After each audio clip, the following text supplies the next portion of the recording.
mabibilis pa ma'am ang mga sasakyan dito. I-curve nyo ng konti. Brake pa. Tricycle po yung napa. Ayan, diretso kayong konti sa kabila. Dito wala, tricycle din. Okay. Dito po.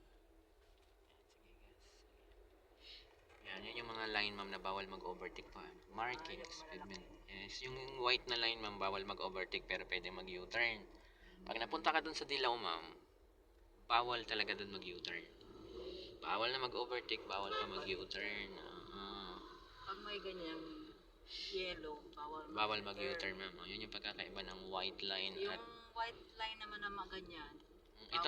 itong putol-putol ma'am pwede. Di ba dito sila nag-overtake? Pwede naman Pero mag-overtake. dito, sa straight na line, Bawal pa. bawal. Bawal dyan mag-overtake. Kaya ikaw po na blue. Pag may yellow, bawal mag-U-turn, bawal mag-ano. Kasi Basta lalabas solid sa exam yun. ma'am, may exam po na ganun.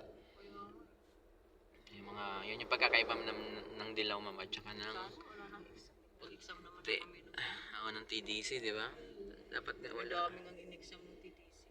From day 1 Buti to nga day. ako, pumasa ako lahat ng exam sa Exam. TTC. Hindi na ako nagpabalik pa ulit-ulit. More on ganun lang naman yun ma'am sa written exam. Pero sabi ng isang nung nag-ano ako minsan, may nag-comment akong estudyante doon, sabi niya mahirap daw ma'am ang written exam.